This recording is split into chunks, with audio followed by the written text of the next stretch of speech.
produzindo e as coisas aconteceram. Você sabe que o polo petroquímico de Itaboraí estava 85% pronto. Estava 85% pronto. O maior polo petroquímico que esse país podia ter.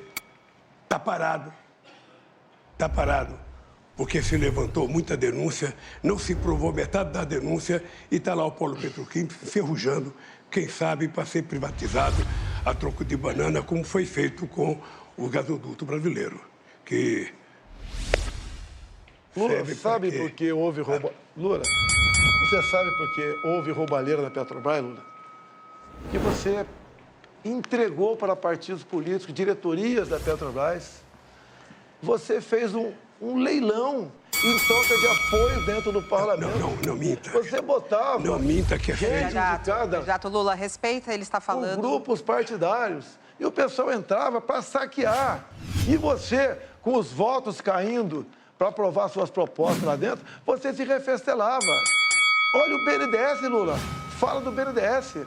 Por que a Venezuela tem metrô e Belo Horizonte não tem metrô?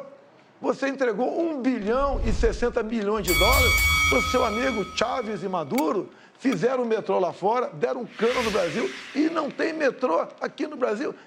E parte dessa grana teria voltado para cá ou foi tudo para obra? Não foi tudo para obra. Lula, você tem muito a falar sobre corrupção. Não culpe os procuradores da Lava Jato, os juízes. A responsabilidade pela corrupção no Brasil foi tua. Os números estão aí. O candidato Lula pediu o direito de resposta, a comissão vai analisar. O direito de resposta é para dizer o seguinte: o Bolsonaro, ele continua sendo um mentiroso costumaço. Ele sabe que os diretores da Petrobras, inclusive um dos seus chefes da Casa Civil, é do partido que era o diretor da Petrobras. E esse diretor tinha 33 anos de Petrobras. Não era um dia, era 33 anos da Petrobras. Ele foi indicado por competência. Ele foi indicado por competência. Ele já está morto, não dá nem para ficar falando muito dele. Então, o que é importante dizer claramente é o seguinte: as pessoas que foram indicadas pela Petrobras foram indicadas pelo Conselho, porque você sabe que você indica um diretor da Petrobras para o Conselho da Petrobras é quem indica o Conselho. Eu, na verdade, Bolsonaro, eu gostaria de que você, quando viesse aqui na Câmara, você explicasse por que faz 4 anos que você não dá um aumento real para o salário mínimo. São 36 milhões de aposentados, dos quais 36 milhões que ganham salário mínimo, dos quais 22 milhões de aposentados que estão há 4 anos sem receber aumento real. No meu governo, receberam 74% de aumento real. É por isso que a economia cresceu. Você sabe quanto que a economia crescia no meu governo? Ela crescia em média 4%. Sabe quanto está crescendo no seu? Menos que 2%. Ou seja, crescia, e o Brasil, quando eu deixei a presidência, estava crescendo 7,5%. Eu vou lhe dar um dado para você pesquisar. Um dado para você pesquisar. Quando eu deixei a presidência, a indústria automobilística produzia 3 milhões e 700 mil carros. Hoje ela produz menos que 2 milhões de carros. Menos que 2 milhões. Metade da produção de carro. Quando eu era presidente, a estimativa da indústria automobilística era chegar a 6 milhões de carros. Então, vejam, nós estamos com uma economia atrofiada, uma economia, sabe, que você fala que está bombando, só se for, sabe, no seu orçamento, porque para o povo não aparece esse crescimento da economia.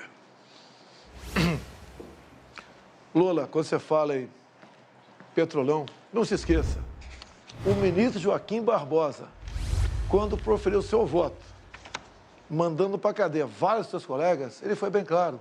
O único que não pegou o dinheiro na Petrobras foi o senhor Jair Bolsonaro. Dá até uma gaguejada. Ou seja, não me compare com seus amigos corruptos, Lula. Longe disso. Quando você fala em crescimento, você mente o tempo todo. Dá um Google você em casa. Vê quanto foi o crescimento do Brasil em 2015 e 2016. Governo do PT. O Brasil caiu na ordem de 7%. Tinha pandemia naquele tempo? Tinha guerra lá fora? Não. Mas tinha corrupção em abundância no Brasil. Em 2020, o mundo todo sofreu com a economia. Falavam lá fora que o Brasil ia cair 10%. Caiu 10%. No ano seguinte, recuperamos. Ou seja, com pandemia, com uma guerra lá fora e com uma crise ideológica, nós ficamos no 0-0 em 2 anos. E em 2 anos você perdeu 7%. Sem pandemia, sem falta d'água e sem guerra lá fora. Há uma diferença enorme entre cuidar da economia com uma pessoa como eu e o Paulo Guedes e você. E para falar economia, prezado Lula, quem vai ser seu ministro da economia? Já decidiu? Ou está barganhando ainda com algum partido político? Quem vai ser seu ministro da economia, Lula? Fala para a gente aqui.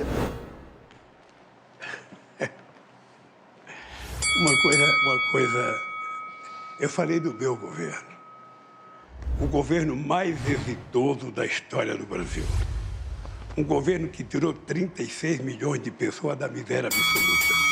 Um governo que colocou 42 milhões do povo brasileiro a um padrão de consumo de classe média. O governo que faz mais universidades na história do Brasil. O governo que mais colocou jovens. Nós pegamos o Brasil com 3 milhões e meio de jovens na universidade, deixamos com 8 milhões de jovens na universidade. O Brasil tinha 140 escolas técnicas, nós fizemos 422 escolas técnicas. Ou seja, nós aprimoramos porque nós tínhamos o melhor ministro da Educação do Brasil, que era o companheiro Fernando Haddad. O melhor ministro da Educação, que fez do Fundeb. O orçamento da educação subiu 160% no nosso governo. A gente criou o piso salarial dos professores, porque esse país estava dando um salto de qualidade. O Brasil era a 12ª economia do mundo, chegou à 6ª economia do mundo.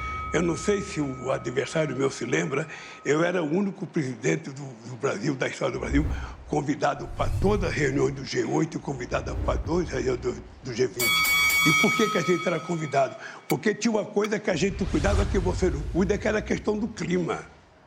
Foi no nosso governo o menor desmatamento da Amazônia. Foi no nosso governo. E o seu é o maior todo ano. Vocês estão brincando de desmatar. Vocês estão brincando de abrir cerca, vocês estão brincando de derrubar árvore, vocês vão ver o que vai acontecer com o comércio brasileiro. Porque o brasileiro do agronegócio, que é sério, aquele que quer ganhar dinheiro, aquele que quer exportar, sabe que não pode invadir a Amazônia. Então, nós vamos ganhar as eleições para poder cuidar da Amazônia e não permitir que haja invasão em terra indígena, em garimpo ilegal e muito menos alguém querer plantar milho, soja ou algum outro produto no lugar que nos pode plantar. Nós temos 30 milhões de alqueires de terra degradada que pode ser recuperada para plantar o que quiser no país. Então, eu queria que você explicasse um pouco o desmatamento da Amazônia, da forma irresponsável que está acontecendo agora no seu governo. Então fica aqui que eu explico. Tá bem. Pode ficar aqui? Pode. Dá um Google em casa aí. Desmatamento, 2003 a 2006. 4 anos do governo Lula. Depois dá um Google. Desmatamento, Jair Bolsonaro, 2019 a 22. No seu governo, foi desmatado mais do dobro do que no meu. Dá o Google em casa. Deixa ele falar. Dá o Google, não, deixa ele terminar, Lula. Dá o Google em casa. Você desmatou 2 vezes e meio mais do que no meu governo, Lula. Você fala em economia, eu peguei o Brasil endividado, quebrado contigo, roubalheira. Agora, esse ano, o Brasil passou da 13ª para a 10ª economia do mundo. E mais ainda, quando você fala em educação, quem foi que deu o maior reajuste aos professores do Brasil? Você está olhando para ele, Jair Bolsonaro, 33%. Isso é tratar com dignidade dos professores. Acabou? Acabou? Vamos lá. Eu vou lhe falar uma coisa. Pode dar um Google, pode dar o que você quiser, você vai perceber que quando eu ganhei as eleições, tinha um desmatamento de 27 mil quilômetros. Caiu para 4 mil quilômetros. O Brasil participou da COP15 em Copenhague, participou do Encontro de Paris, em que o Brasil era elogiado porque o Brasil era o país que menos desmatava e que mais cuidava da questão ambiental. Não